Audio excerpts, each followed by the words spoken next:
FBI may have identified first-wave Coldcard theft attackers. The FBI may have identified the alleged first-wave attackers behind a high-profile Coldcard hardware wallet theft, according to a Bitcoin Magazine report surfaced by Wu Blockchain on August 19, 2026.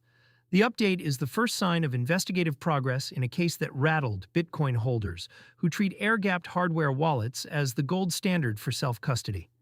The report frames the identification as an early step, not a set of arrests. First wave points to the people who allegedly executed the initial theft, rather than anyone who later moved, laundered, or cashed out the funds. That distinction matters in crypto cases, where the person who takes the coins is often several links removed from whoever ends up holding them. The theft that put Coldcard in the spotlight. Coldcard, built by CoinKite, is one of the most trusted air-gapped signing devices in Bitcoin. It never touches the internet, and its whole design pitch is that private keys stay offline and out of reach. That reputation is exactly why any successful theft tied to the device draws outsized attention. It forces a hard question about whether the weak point was the hardware, the setup, or the human holding it. Galaxy Research earlier documented that 1,178 BTC was drained in a Coldcard-linked exploit, a figure that put the incident among the larger single-victim self-custody losses of the year. At Bitcoin's price of roughly $64,301 as of August 19, 2026, that haul is worth about $114 million, though the value at the time of the theft depends on when the coins actually moved. An identification is not a recovery. For victims, the gap between suspects identified and funds returned can be wide. Bitcoin moved off a compromised wallet does not automatically come back once law enforcement names a suspect.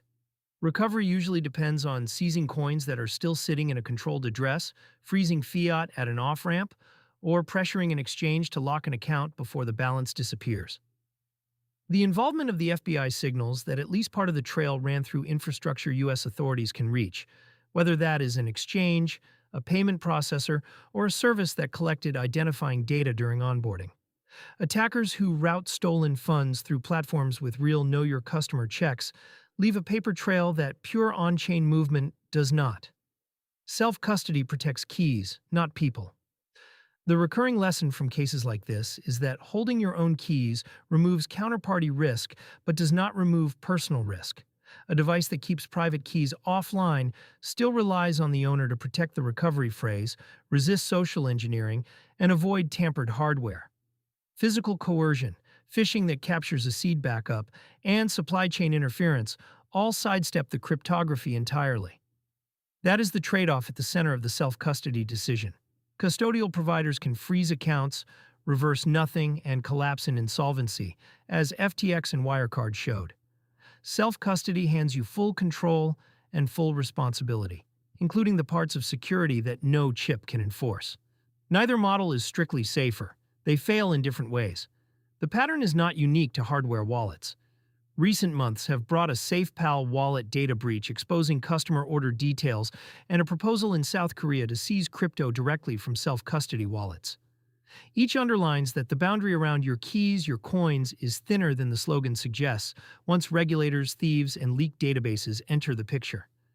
Practical steps for self-custody holders. Owners of air-gapped devices can tighten their setup without waiting for the full case to resolve. Buy hardware only from the manufacturer or an authorized reseller to reduce supply chain risk. Split large balances so a single compromised seed does not expose everything. Consider a passphrase, sometimes called a hidden or 25th word, that is memorized rather than stored with the recovery sheet, so a stolen backup alone is not enough to spend.